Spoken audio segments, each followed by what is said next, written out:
Good morning to all साही बच्चों।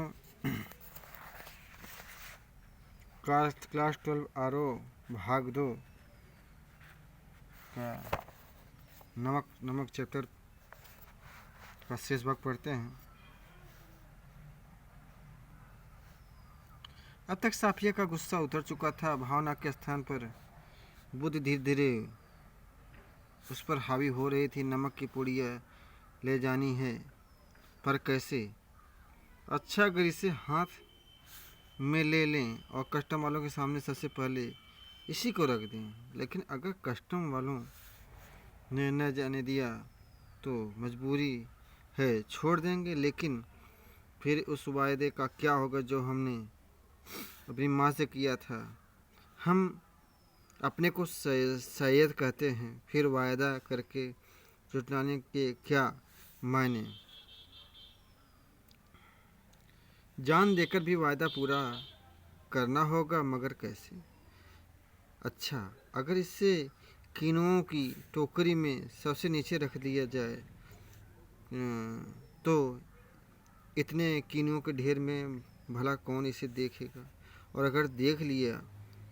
नहीं जी, फलों की टोकरियां तो आते वक्त भी किसी की नहीं देखी जा रही थी। उधर से केले, इधर से कीनू, सभी ला रहे थे, ले जा रहे थे। यही ठीक है, फिर देखा जाएगा। करें, फिर देखा जाएगा।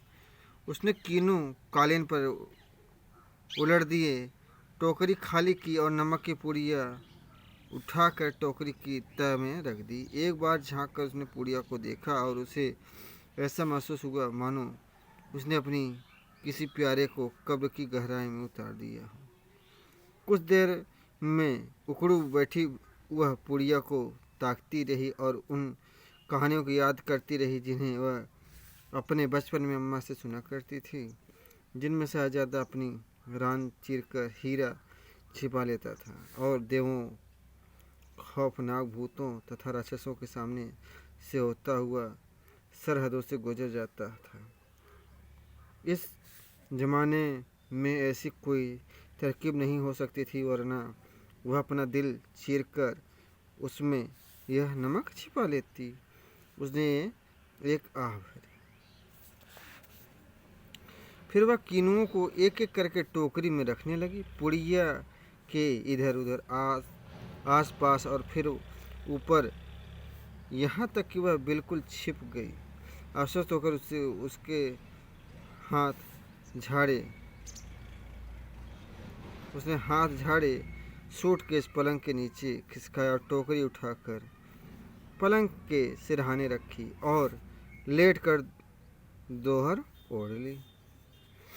रात को तकरीबन 1:30 बजे थे। मार्च की सुहानी हवा खिड़की की जाली से आ रही थी। बाहर चांदनी साफ और ठंडी थी। खिड़की के करीब लगा चंपा का एक घना दरख्त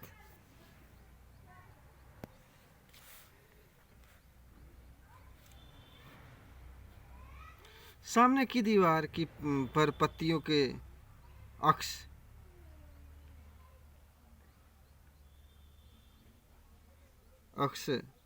लहका रहा था। कभी किसी तरफ से किसी की दबी हुई खांसी की आहट, दूर से किसी कुत्ते भौंकने या रोने की आवाज़, चौकीदार की सीटी और फिर सन्नाटा।